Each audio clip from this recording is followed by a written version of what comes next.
Welcome to Shift Happens, where we discuss all things yoga, creating transformative experiences on the mat, off the mat, and on the path of yoga, with your host, international yogini, Mimi Adeogba.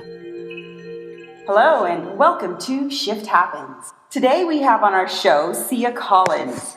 Siha Collins was born in New York, raised all over the country, and is now living in Atlanta, Georgia for the last 4 years. She's a leader, teacher, and speaker, and is the owner of Yellow Mat Yoga in Decatur, Georgia. She's been practicing as a yogi since 2005. Hi, Siha, and welcome to the show. Hi, Mimi. I'm so glad to be here with you. Thank you so much for joining us on Shift Happens. So you and I had a chance to talk quite a bit about yourself, but I would love for you to share your path, your yogic path, with our audience as well. So share a little bit about yourself. My yoga path. So I try to think of how I tell my students. I'm like, I am going to be the most non-yogi yoga teacher you've ever met. And maybe that comes from my experience too. So I've always defined my titles for myself. First as a mother, I was a really young mother. My daughter I had when I was 17, so mom was one of my first titles. Athlete, I've played volleyball for most of my life, and that was a huge title. And then I was this corporate advertising professional, and I loved all of the titles, everything that came with it as event producer and advertising executive. That was so wonderful. Yoga had always been sort of in the background. I found it. I was so grateful that a volleyball coach introduced me to it. And after I finished in college, I was looking for the easy workout, right? Mm-hmm. So I went to a yoga class. I got my butt kicked. And that's what started it. I always knew it was in the background. Oh, this is the thing that makes me feel better when I practice. I'm so calm. This is great. But I'll say and fast forward that I was sort of on and off with yoga, and especially in a place like Los Angeles, tons of yoga and that lifestyle in general. But I got back to Atlanta in 2015. I was working at a wonderful ad agency, and I felt the stress of like regular life. And I was like, let me try yoga again. Mm-hmm. I found a small studio. I started practicing, but I say that something changed. And it became from an act of fitness to an act of wellness and taking care of myself. So I know self-care has always been so buzzy, but it's meaningful I want to do something to feel better. So 1 day a week turned into 2 days a week, and then 2 practices is like, maybe I'll sneak in a third one, and that felt really awesome. Until I remember, I'll do some stretches in front of the TV, and then it started to be a home practice and there. And that blossomed into so many things until boom, boom, boom, started yoga teacher training, left corporate America, and now it has just been 2 years that I've been teaching yoga full-time. Wow, and all of those 2 years full-time have been in Atlanta. Absolutely, and I'll say kudos to the yoga community. Again, I don't know if you hear the South, I don't know if you hear Atlanta and the first thing that pops into your head is yoga or just the wellness lifestyle. But I really have been so pleased about the diversity of styles, about the different types. I was so fortunate this summer, my very first time having a solo class at Dirty South Yoga Fest, to be having this wonderful culture of yoga that's sort of coming to Atlanta has been really cool to see and be a part of it as it sort of grows. It really is blossoming in Atlanta. I'm very impressed with how much Atlanta has embraced the yoga lifestyle. I think so. Maybe it's a part of transplants too. This city is growing. Everyone's coming here. So I call this the new melting pot. I've heard it's the Hollywood of the South. Have you heard that? So maybe it's that wave of people coming over. But in general, I know that the trend is towards well-being. People want to feel better.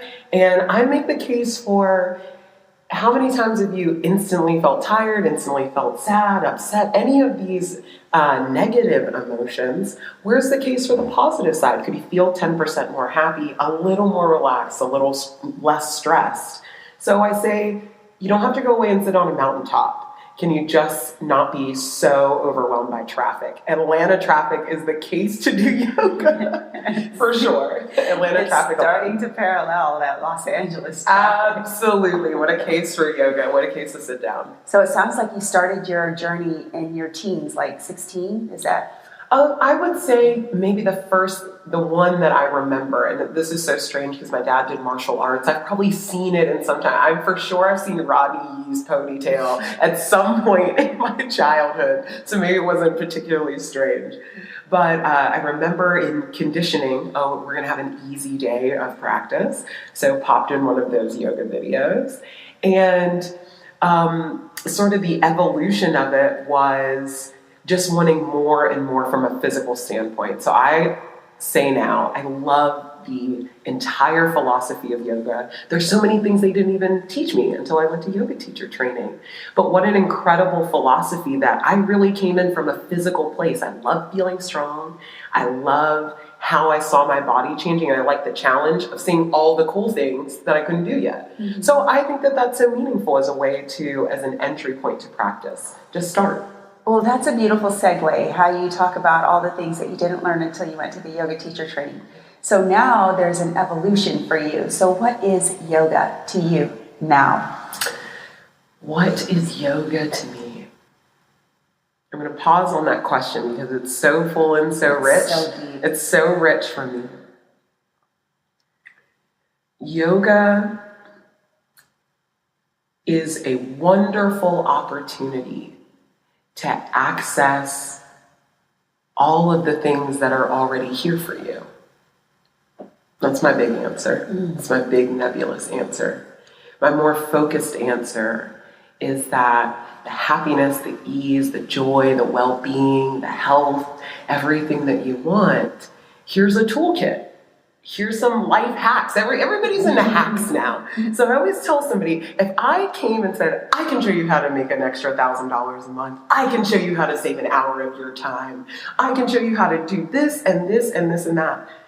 Everybody's like, hey, sign me up. Yoga is not as tangible as those things. So yes, I can sell you yoga pants, but that's not yoga.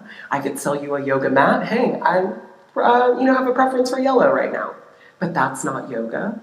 I can sell you these things of the lifestyle, but the practice is something that's so experiential. And I love that title because in my corporate life, that experiential title is so meaningful. People and experiences, what are we here for? Everybody loves a concert. Everybody loves a great time. You remember experiences in your life way more than things. Yeah. So how wonderful is it to me, yoga, training your attention when it's easy, so that you can enjoy your experience of anything even more. And it's worked for me a million times. My experience of a headstand, awesome. Way more awesome when I'm present to my family or to some incredible experience, even mundane that's happening everyday life. Mm-hmm. So I say all the time, I'm such a yoga nerd now because it's that toolkit of experience. Imagine somebody giving you this like code, all these little cheat codes to the game. You're like, I've been working on that. Look what happens when you pay attention to your breath long enough. Look what happens when you don't immediately come back from the stretch and you pause another second. So everything that I practice on the mat, of course, it's taken me some years now, but in a little way it could help me in something off the mat. And so it's really cool. It's just a game for me. So I try not to be so stressed out about it. The wrinkle in my forehead's gone. That's a cool thing about yoga. I'm glad the wrinkle is gone. Wrinkle's gone. And for me, it was the knots in my knots shoulders. In your neck. Oh my God, they were so hard too. But I love how you couch that as yoga is the experience, because that's what we talk about. And a lot of times it can seem like catchphrasy, like it's experiential, but it really is. My guru used to say, yoga is 99% experiential, 1% theory. And he probably didn't even say that much. He said 99.9999% experiential and only 0.001%. I agree with it so much, but maybe it's our culture. Maybe it's that we're a little bit more watchers now. Maybe, and then we're doers of things instead of beers of things.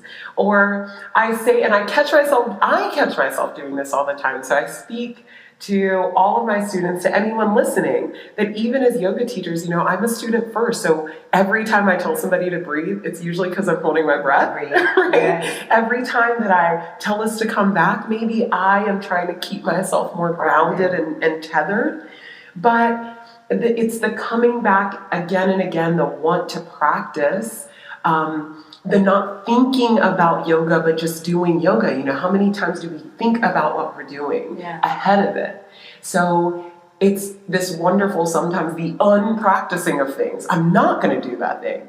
It's safe to practice here. Like I always say, yoga, it's totally safe. Yeah. Let yourself mess up there. Nobody dies, nobody's feelings are hurt, nobody's wounded after this. Just be present. It's just it. And that's what starts to make it fun, because if you can loosen that, loose has a lot of connotations. But if you can loosen that a little bit, you're a little looser when you're out there. Yeah, because it's loosening the attachment, the raga, which so I'm just y'all are practicing that little tiny thing. And so for me, it's really helpful has always been to ask myself, am I thinking about doing yoga? Did I put on my yoga teacher clothes today and try to, when you get that weird voice because you're nervous? I always say I get a very weird voice in regular life too. I'm so nervous. But what about when you're just there, when you're talking to friends, when you're present? That's the same energy, the same thing that would be there on your mat. Yeah, I love it. So having had all these transformative experiences, what is a yoga teacher training? You've gone through it, you've experienced it, it gave you some enlightenment perspective because of the deeper dive. What was your takeaway from what a yoga teacher training experience was for you? So this is a really good story to convey about how I ended up in yoga teacher training, because I think it's important to understand my mindset then versus how I see yoga teacher training now. So let's flash back to 2015. I am, as an everyday 9 to 5, when I say 40-ish times 2 hours a week, sort of work.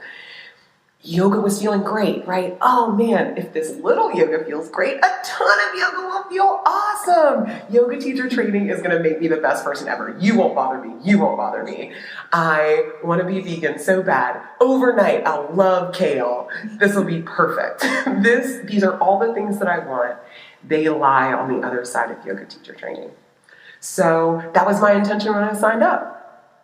I was nervous a little bit to do yoga teacher training, so my initial thought was to sign up for a small sort of introduction to yoga teacher training through an organization that's now so close to my heart, Connection Coalition, and I'll tell you about them later. But I was like, if I can get an entrance to the yoga teacher world, that's where it will start. So that was my first weekend of yoga teacher training, was a trauma-informed intensive weekend, was my introduction to yoga teacher training. So here I am thinking, who now is my mentor and my friend, Miss Jody Wiener, beautiful flowing hair, we're sitting in a circle, and I'm like, she's going to give me the magic, I'm going to feel so awesome. By the end of this hour, I am sobbing, ugly, crying. About how nervous, about how overwhelmed I am to do this, about how scary it is. I don't know. I don't even feel comfortable here. I'm not even that flexible. Why did I sign up for yoga teacher training? This is so dumb. That's where I was. Oh, what a wonderful place to stretch in yoga. Oh man, it was just a different stretch. So how wonderful for me that I had been in this physical place as a student. And what I'll say that yoga teacher training was for me was an exploration into other layers, right? So we call them koshas, right? Diving down through different layers, or exploring other limbs, which I was really good at number 3, but when I took it back to number 1 and 2, am I honest? Am I compassionate? I remember a teacher. We're in goddess pose. If you need some more, do this. If you need some more, do this. If you need some more, lift your legs, do this. Of course I do every single one, because that's Siha. And she says, if you did all of that, lay down, take child's pose. And I remember being like, oh, I always do that. It doesn't matter how tired I am. It doesn't matter how exhausted. It doesn't even matter if I don't want to do it. If somebody gives me a challenge, heck yeah, I'm going to do it. But do I always need to be that way? Could I be kinder to myself? That was the first lesson of yoga, right? They said if you could practice ahimsa, you would be able to practice, you would be a yogi. Mm-hmm. So that became so clear to me. And really, I think the question of yoga teacher training is, why do you do these things? Mm-hmm. Why do you do these things? Not just, that's a deep question. Why do you do these things physically? Why does your anatomy do these things? Why do we do these things? Why do we breathe this way? Why do we sit quiet? Why do we repeat these mantras or these specific sounds in these specific ways? So I was so grateful to get that knowledge that then opened up all these things. Oh, I didn't know why we owned that way. That behavior. I didn't understand that. Even if I was doing it, right? Oh, I didn't realize that this mudra, that's what that was supposed to make me feel. Maybe even I felt it, but I didn't have a name for it, so I tossed it off. Oh, this is why I cried the first time I went into a back bend, because I didn't realize that this is what's actually happening. I just don't have terminology for it. It's like an introduction to yourself. Oh, yeah, it's like going back, it's like opening up a yearbook. Oh, this did happen to me before, but there's a name for it. I'm not the only person who felt this in my body before. Yeah.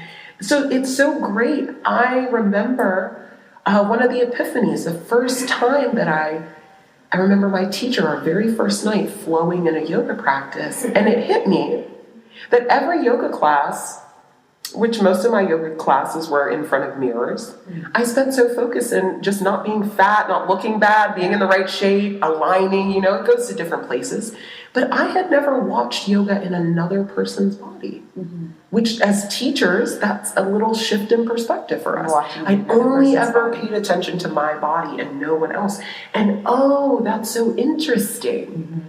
So how wonderful to just have your perspective brought in, to see different layers. And that's what yoga teacher training did for me, hands down. I have to come to your studio. Does your studio have mirrors? We do not have mirrors. We have one giant mirror at Yellow Mat. One huge giant mirror on the wall. And it's so lovely. And every time I walk in there, but so many times we practice just facing the wall where there's a beautiful courtyard and the neighborhood to look out to. And so it's so very interesting to actually change our perspective. It is a different perspective. Real life. Yeah. I'm often reminded that we have all these organs. There are sense organs, our eyes, there's 2 of them, our nose, there's 2 nostrils, our ears, there's 2 of them. All of our sense organs are externally focused, and our society is designed to stimulate all those external organs. And for me, yoga is about the internal journey. And so when I go into a studio and there's a mirror, I'm like, that's still an external journey. Yeah. So come back to you, because it's about you. But I don't know if you've had this experience, but I remember sort of Pratyahara, this practice of it, and I never understood what it was.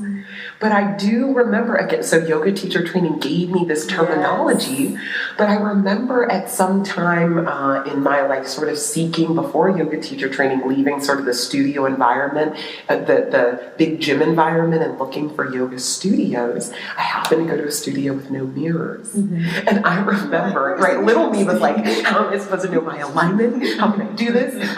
How will I know I'm right?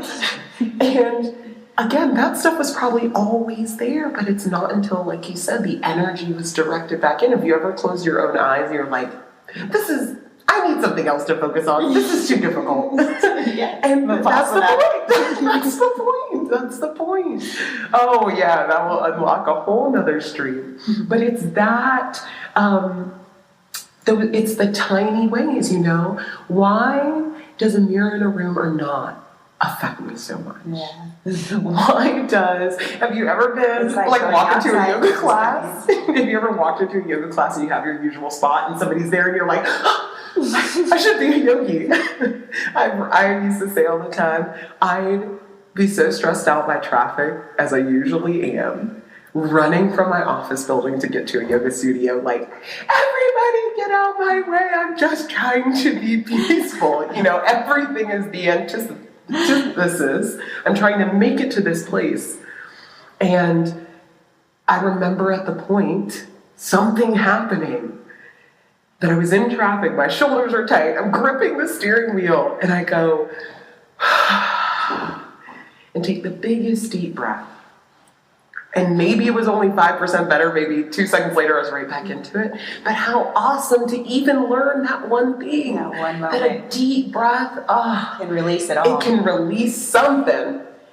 It won't change the traffic, but it will certainly change how I respond to the traffic. But all those experiences are there for our growth. Oh, it's so there. That's what my teacher was saying when I kept crying in pidgin that one time. That's what she was saying.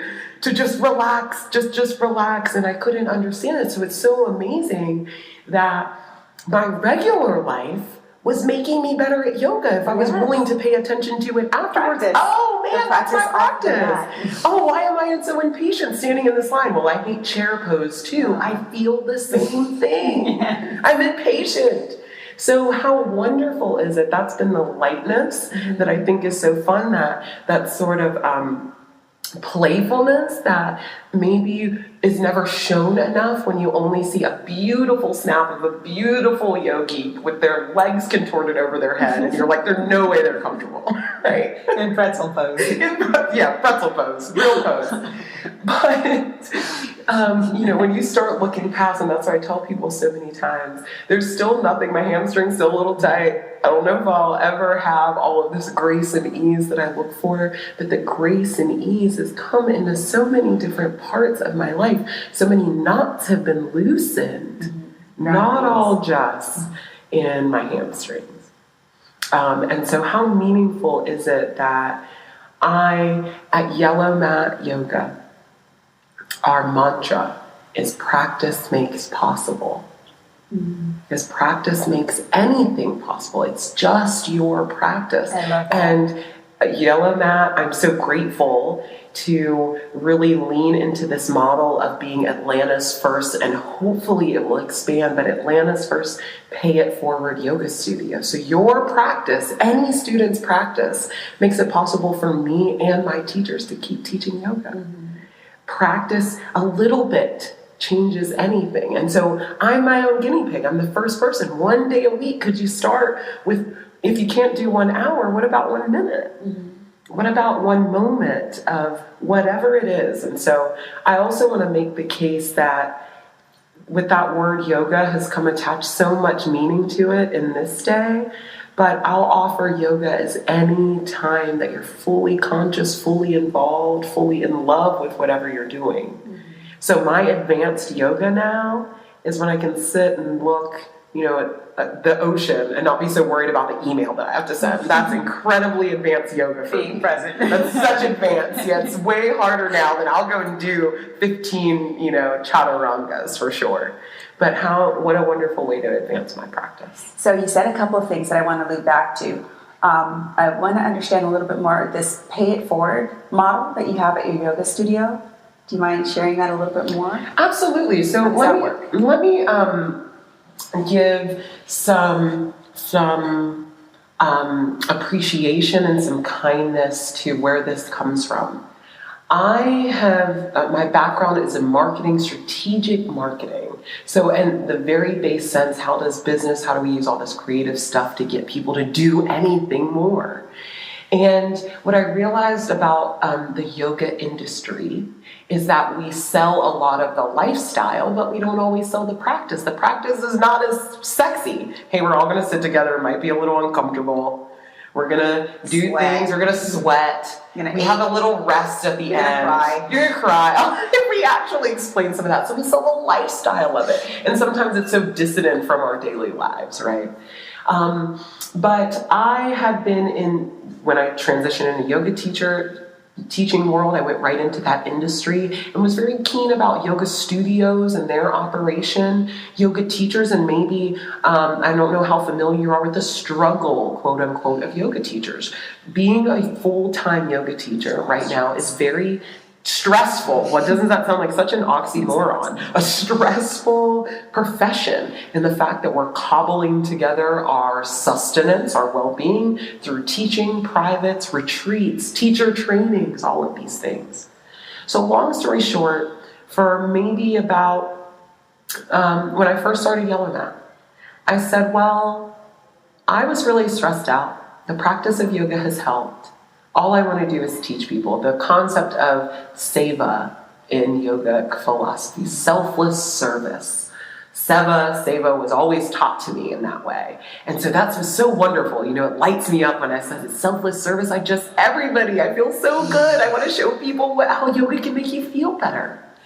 I was one day sitting in a restaurant in Kirkwood, planning, I'm looking, thinking, manifesting about yellow mat, Googling different models and things like that. How can I continue service? How can I make it not a business, but service? This is just the question I was trying to answer. And at that time, there was this a studio, I think they've changed their name now, called Cherry Street Yoga in Tulsa. They were running a donation-based model. And it was pay what you want, pay what you can afford. Their manifesto, I read their manifesto, and I've inspired Yellow Mat's manifesto from that as well, but it brought me to tears. And it was something to the effect of, we believe in the power of yoga, and we believe in the generosity of people. And we are so certain, this is the part, we are so certain that yoga works, that we will let any person who enters our doors decide what to do. And that's yoga to me, by the way. That's for me as my understanding of it, that when you give it, if it's in its sense, if it's what it's ever seed, truth with a capital T will land. And it was so meaningful to me. But then regular life came in and I started a regular business and all of that got swept under the rug. And I did what I saw every other successful, wonderful yoga studio, the ones that I love. I was like, well, but they're doing a good job, so I should do more of that. So I ran right into that. I had 30 days for $30 and all these classes and we'll do this, all the gimmicks, right? And we're playing them and we play them really good and I was getting good at some of them. It was not in alignment with what I was trying to teach. It was outside of my level of stress. It was causing me tension and discord. I was stretching too far. It was past my practice. That's when you know it's not in alignment. That's when I knew it was not in alignment. So I'm so grateful that maybe all of this was an experiment, that none of this was supposed to be around. I'm glad to have whatever it is, that at least, when you come forward on the blocks the first time in Crow and you're like, I just don't want to bust my nose. I just don't want to bust my nose. But maybe if I lift a toe, something will change. And so that's what it is right now. Yellow Mat, we practice every morning at 7 a.m. asana, every evening asana at 7 p.m. That's a consistent practice. We meditate every morning at 8 a.m. and every evening at 8 a.m. That's open practice. Come and sit and meditate if that's all you do. It's beautiful. And if those practices work, if you'll find, I will be your accountability buddy. Can you imagine having somebody waiting, asking you, hey, we're here, come and sit down, start a practice. What have you been waiting for? Hey, I even have a mat for you, if you don't mind it. And maybe if you come enough, maybe if you try enough, because that's what it took me. It didn't take me one time or one class, it took me 12 years to figure out that if I show up a little bit every day. I remember having I'm going to go to practice, but I'm just going to do child's pose. But I made it. And then what a wonderful thing, consistency, practice makes it possible. Yeah. And so I hope that they see that any beautiful yogi that's standing on their head, it's not about standing on their head, but what incredible consistency and determination and perseverance and resilience does it take to do something so simple, maybe even so silly as stand on your head. How wonderful. Yeah. And then the other question was the coalition, what was the name of the coalition? Connection Coalition. Coco. So much love for Coco. Let me send all my love and affection to my teacher, Terry Cooper Space, to the executive team of Jody Wiener, Marisol, of a group of fantastic trainers and teachers and volunteers. So Connection Coalition's been around since 2003. It was the love of a yoga teacher. And that's national. And this is a national organization now. We're in like 25 states. They stopped counting after 20,000 children that they were able to offer mindfulness, the tools of yoga and mindfulness to. And we say through a trauma-informed lens. So the most wonderful question that I've ever heard Oprah was so fortunate, very recently did an in-depth 60-minute interview article on ACEs, Adverse Childhood Experiences, interviewing one of the preeminent doctors on childhood trauma. And could you change the question to anyone that you meet, from what's wrong with you to what has happened to you? Does one not sound and feel like full of compassion? Which again, that's yoga to me. Does one not sound so compassionate? What has happened to you for you to act in this way? What has happened to you for you to have this reaction and response? That's the same question we're asking in yoga. Oh, you're tight because this is your imbalance. You're off balance because this has happened. It's the same sort of line of questioning. So what I love about this organization, how wonderful, connection is the cure. We know that when you connect to yourself, when you're yoked, when you're united, when you are loved, when you're acknowledged, that things change.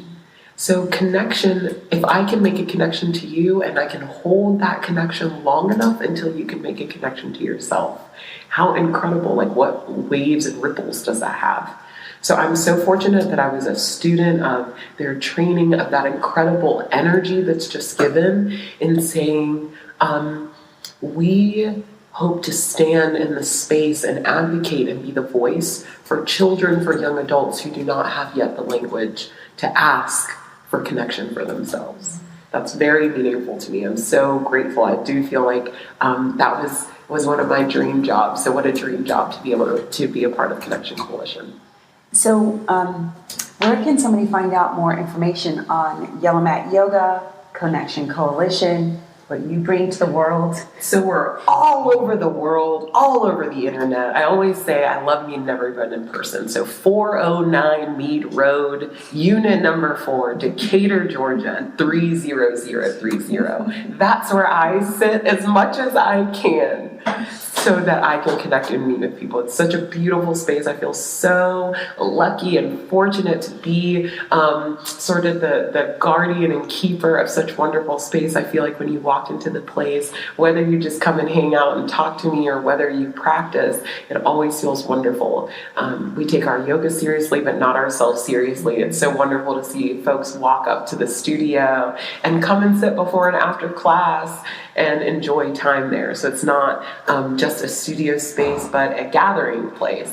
I love that. So at Yellow Mat Yoga on anything. And that's also where you can find more information about Connection Coalition. But Connection Coalition, I always give them a shout out and boost them up. But yellow, every time you see the color yellow, I hope, I used to say that looking at that yellow mat, what a little patch of sunshine. Yeah. Let it make you want to practice. I remember putting that mat in the corner of my room, and every time I walk past it, even if I can unroll it, what a wonderful breath. I know that I can come and practice anytime. Yellow is Svadhisthana, right? Oh, right. Yeah. Oh, we can get really into my personal work. Or is it Manipura? Manipura, the third chakra, associated self-control and energy and light and brightness. And really meaningful is like, why did I have to make a practice this big to channel up all this energy and get ready for this incredible work? So it's been so wonderful. All of this has been my personal practice. So I hope that if anybody can hear my always excitement and always energy and all of this, do you remember the time when you wanted to feel this way? Yeah. Do you remember the time when you just like, I can't wait till I feel happy I know good things are coming, but what about to be there already? I used to say, I have a note written to myself, the very first yoga class that I ever taught. And I sent it to myself really quick in the car because the only thing I'll ever read in my whole life, I'm still corporate till the end of my days, and I'll always check an email. So if you need to get a hold of me, email me. hello@yellowmatyoga.com. So you can always send me an email. I sent an email to myself that said, Siha, remember when you used to drive to your office and wonder where all the people who do yoga are going to at this time? And remember today, be so happy that today you get to go and teach yoga, the thing that you've been wanting to do. How awesome. Don't forget this. And it's so funny that every once in a while, it's always at the time that I need it, something will come up and I'll come across that email. And it reminds me, whatever's going on, whenever I'm worried about updating a website for a yoga class, or when are the students going to like what I have planned? The silliest, the smallest things, because as a yoga teacher, none of the day-to-day contrast is ever left. But I remember, do you remember when you wanted these things? How awesome. You can choose at any moment to feel so happy. Yeah. So of course, I got to look at that yellow mat and light it up one more time. So I ask this question of all of my guests. What is your favorite asana? So easy! My favorite asana in the entire world is Ardha Chandrasana, half moon. I remember the first time I did half moon was actually against a wall, and I was like, it's not real yoga if you use props. I'm so grateful to have yoga teachers who do not agree with me. And I remember a wonderful yoga teacher putting me against a wall, just, open up. And oh man, I felt like I stretched 1,000,000 miles into the sky. And that's for my 5'11", 200-pound frame to feel light and floating. Think about that. Wonderful. So I love to share that. What a heart opener that it is for me, that I feel all the time. But how wonderful to let every asana feel wonderful, feel great. I say that for the past 2 years, every time a yoga teacher, I'm so fortunate to practice. At the beginning of practice, when we bring our hands to heart center and they say, set an intention. My intention is then, can I practice with joy and ease here? And that feels wonderful. Thank you so much for joining us today for Shift Happens. You've been listening to Shift Happens with international yogini Mimi Adeyokba. To learn how to build your own yoga brand while creating transformative learning experiences for others, or to listen to past episodes, go to yoginimimi.com.